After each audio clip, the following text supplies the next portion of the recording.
Þetta er yfirleitt yfir virkni í verkefni 2 í vegfarandi 2 árið 2021. Verkefni snýst að búa undirskriftalista þess að tekið yfir nafni, kennitölu og athugasemd og hvort að viðkomandi vilji láta birta nafn sitt á lista eða ekki. Fyrsta sem þarf að gera eða þarf að útfæra er að skráning með forminu. En þar er gefið hvernig villumeðhöndlun á að vera. Þannig að ef ég reyna að skrifa undir með tómu formi, þá fæ ég hér villur það að nafn og kennitölu virki og kennitölu að vera á ákveðnu formi. Ef ég slæði sérna inn eitthvað nöfn, skrifa undir, þá fer sú villa en nafnum við telst inni. Ég vil ekki láta birta mig, þannig að það helst líka þó að það sé villa hérna.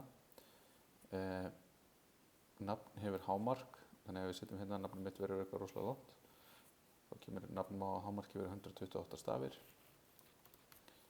Lögum þetta. Kennitöluna þarf ekki að validera sem alvöru kennitölu, þannig að þetta er löglegt hérna.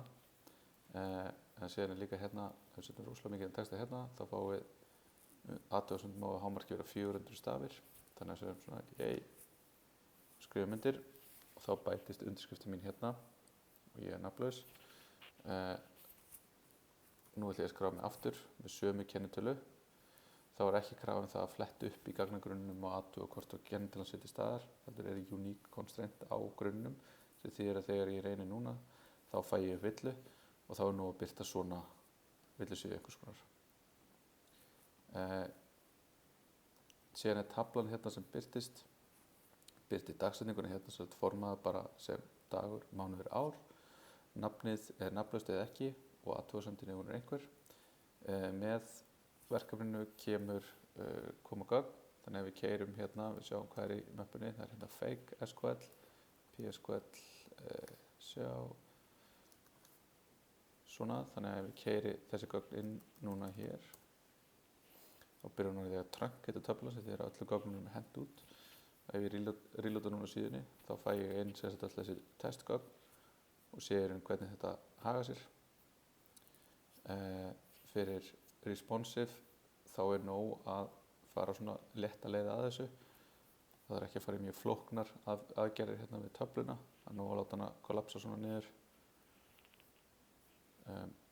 Litir, letur, stærðir, bil, grunnstærðirnir er alltaf gefnar í verkefnalýsingunni en það er ekki krafa að þetta líti nákvæmlega eins út aðeins að þetta sé nothæft af því að ég geti gert þetta hérna og það komi hérna þessar villur þegar ég reyni að skrifa undir.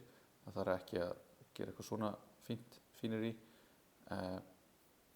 Þannig að þetta er verkefni 2 í vegfarandum 2 2021.